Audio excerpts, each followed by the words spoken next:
Hello and welcome to week 5. What we're going to be doing this week is expanding upon our movie clip.fla file from last week. This is sort of a extension of that exercise and using this exercise in order to do a few new things. So let's head into this. This is going to be basically one exercise. I believe it'll be split up into 2 videos. The first part here having to do with adding a background, and the second part having to do with creating a scene, and the third part, which I think is going to be a whole second sort of video as mentioned, will be dealing with this idea of alpha and also paths as it relates to your motion tween. So let's head into this. Here I have my movie clip .fla from last week. You should be opening this as well. We'll be renaming this and saving it as another file name, so you'll have basically last week's file, hopefully in last week's folder or wherever you have stored stuff, and we'll have this new file which is going to be called something else. So let's see here.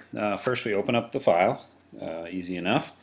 Step 2, insert a new symbol. So I'm going to go up here and insert a new symbol. And the name is going to be called background. And from the drop-down menu, we just have to make sure that that is a graphic. We're going back to making sort of a simple graphic. I'm going to click OK. Next thing I need to do is choose the rectangle tool. The rectangle tool is over here in the toolbox. Very, very simple tool. We're going to choose no stroke color, and we are going to choose a fill color of green. Okay, what we're doing is making a simple sort of background horizon line.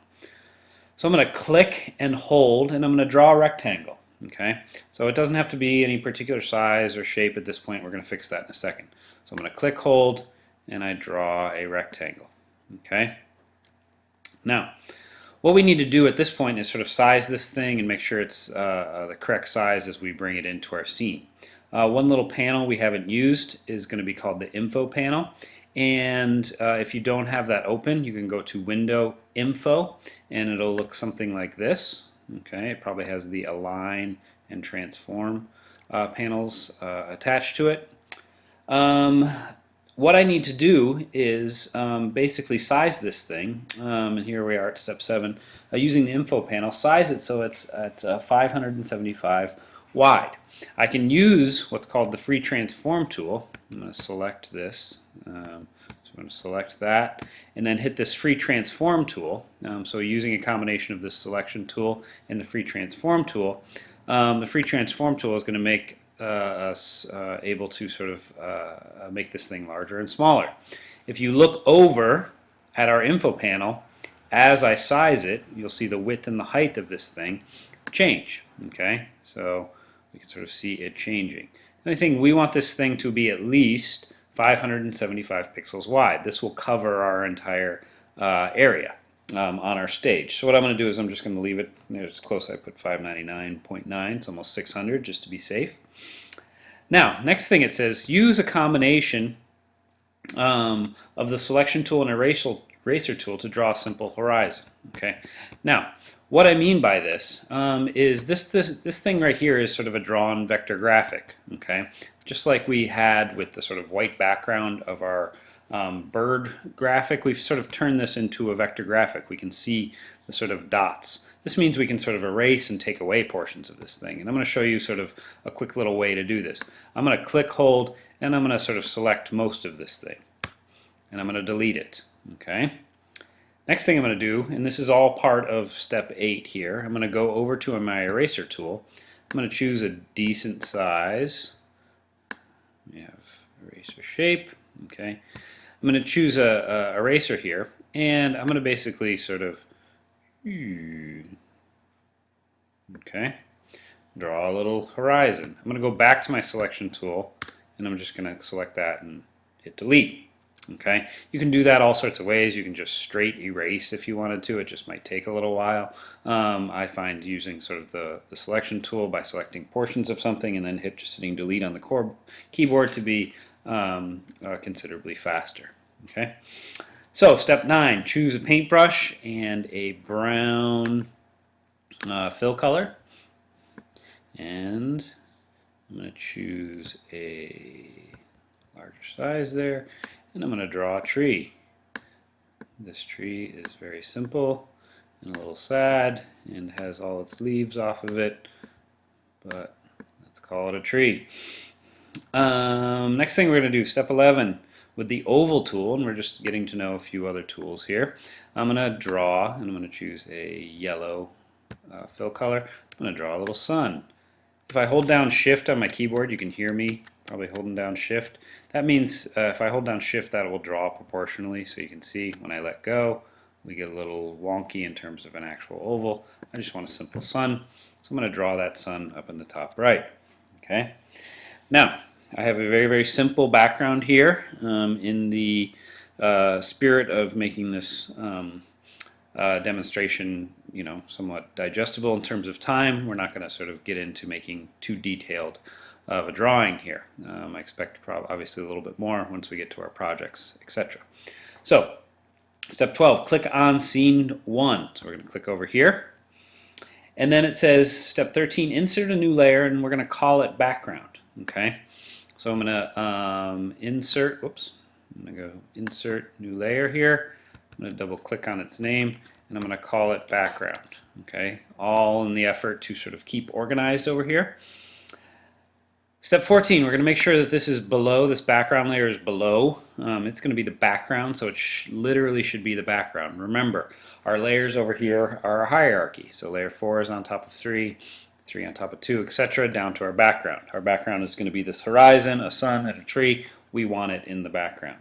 Okay. Now, step 15. It says make sure the first frame is selected on that. Okay. So I'm going to select that. And I'm going to come over to my library, and I'm going to choose my background graphic, and I'm going to drop it down onto the stage. Okay. Step 16 says basically to position and then potentially size. Okay, just like we did with the free transform tool with the rectangle of that green, we could size this thing. You could make it a little smaller, you can make it a little bit bigger. What I'm aiming to do here is basically make sure it covers, and I can sort of see, oops, oh, I'm going to go back to my scene, that it covers that sort of bottom portion of the stage. Okay, if it doesn't, you're going to have a sort of blank white area that's going to look a little bit awkward. Okay, so right now all we've done, and let's just sort of quickly take a look at this, is we've added a simple background. You'll see that the birds are flying on top of that tree, and that's what we want with this background. Okay. Using these, using layers and using layers within the scene is going to allow us to add these very static things that can serve as backgrounds. Okay, these are things that we're going to draw in the library usually and sort of plop down onto the stage. Okay, so that's a simple, fairly simple idea.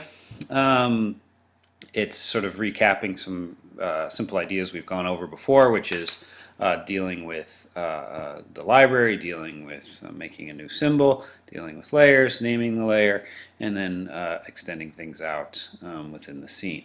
Okay. The next two portions of this are a little more complex in terms of your ability to hopefully make your movies more manageable to deal with. And I want to sort of stop here for a minute before I head into what is sort of step 17 and sort of talk about what this means in relation to your movies. We really want to be as organized as possible. We are super organized, hopefully, when we deal with our layers. And when we're making a little film, and it might be, as your films are, whatever, 20 or 30 seconds, you probably don't want these things sort of everything piled up on this one timeline. You might want to take advantage of what is called scenes.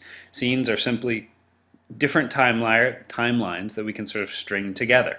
Okay, and we've been basically dealing with one scene up to this point, and everything we've done sort of lives on this one main timeline. We can basically make another scene, which is almost like making another little file inside of our file, and we can move from scene to scene. Okay, so let's take a look at this.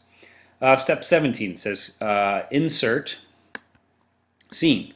Okay, when it does this, we basically pop to what looks like a completely new file. It isn't. It's basically a new scene in our movie clip.fla. I can go over to this little icon right here, and it's a little kind of movie director. I don't even know what they're called. And we still have scene 1, and now we have scene 2. Scene 1 contains everything we did up to this point, and scene 2 is a sort of a blank slate. What we want to do is create a new scene here. Okay, and I'm going to create and I'm going to review what we did as far as the background in this scene. So I'm going to go to Insert New Symbol. I'm going to create a graphic called Water Background. So you can sort of see where I'm going with this. We're basically sort of cutting to another scene, a different sort of place. In this case, it's going to be a water background. So I'm going to choose the rectangle tool. I'm going to choose a shade of blue. Okay, no fill color. I'm going to draw a rectangle. I'm going to do the same things that I did with that sort of green background. I'm going to sort of make sure this is the right size, at least 575 wide. It's going to cover my stage area properly. Good enough. Okay. With the selection tool and an eraser, I'm going to sort of create a simple horizon. Okay, so this should all be review at this point in terms of creating a graphic, drawing that graphic. Okay. Now, I'm going to click on scene 2, and over here now, that was the last scene we visited. So I have scene 2 over here. So I'm going to click on scene 2, and I am going to insert a new layer. I'm going to call it water background.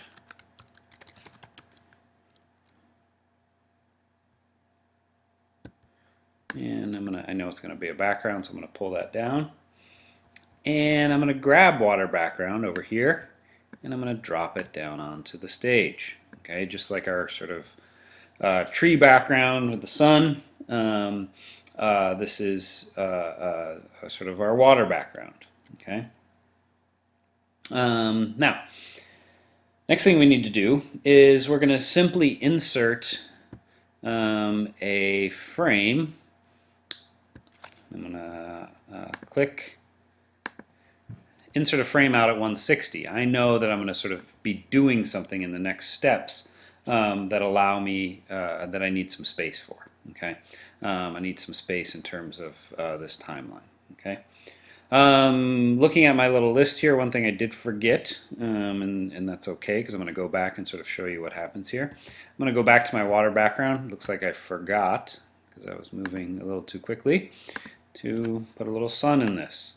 Okay, just as we did with the simple background. Okay, I'm going to click back on scene, and sort of lesson learned, if I sort of do something to the graphic in the library, when I come back, it will update in that scene. So my little mistake of not putting the sun in, step 25, is sort of updated once we sort of come back to the scene.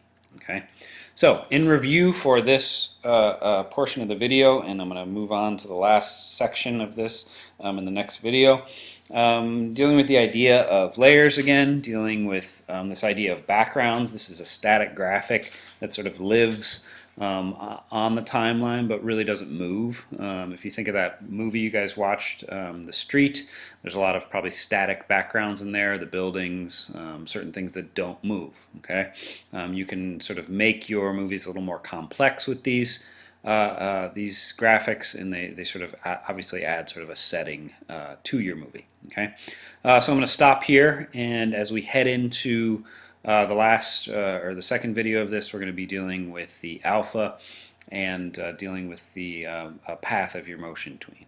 Okay.